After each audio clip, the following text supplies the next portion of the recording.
Hey church, happy daily hope devotional. I'm coming to you from the rooftop today here at North Coast Calvary Chapel because this verse is jam-packed with power, and I just felt like that power needed to be shouted from the rooftops. Yes, this verse is exactly where you go when you need to battle with the enemy, when you need a victory against the sins of this world, when you need to remind yourself that you are a chosen son or daughter of the Lord on high, and the victory is already yours. I'm talking about Romans 8, verse 37. Paul writes, "In all these things we are more than conquerors through him who loved us." I remember first falling in love with the entire book of Romans, specifically Romans 8, when I was a freshman in high school. I was sitting listening to a sermon by my favorite NFL quarterback, Drew Brees.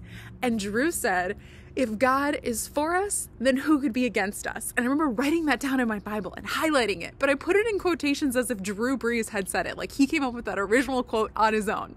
No, it was actually Paul who first wrote that. If God is for us, then who could be against us?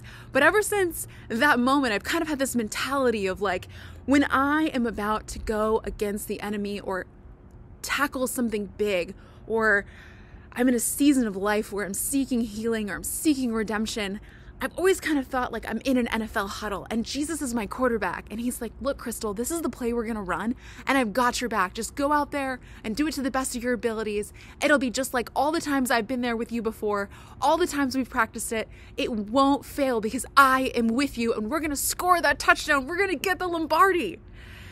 And so that's some of the things that I do now. When I'm feeling like I'm not a conqueror, when I'm not a winner, I have a list in my phone and I just write down every victory. God showed up for this and he showed up for this, big and small. And my list gets so long because I have the memory of something that has a really bad memory. I can't think of it right now, but I have such a quick memory. We're so quick to forget all the things that God does. And when we're stressed, God's like, "Hello, we've run this play 100 times and I've showed up for you every single time and it's been great every single time. We can do this."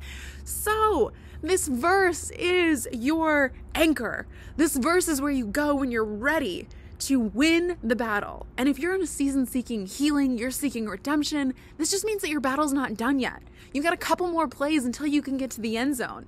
But the victory always belongs to our Abba Father. So again, this verse, and I'm going to read it so I don't get it wrong, and you can read it, you can plug your name in all these things. I, Crystal, am more than a conqueror because Jesus first loved me. Nothing after that seems too hard or too stressful. I've got the Lord on high on my side, and he's got my back. Until next time, church, I love you.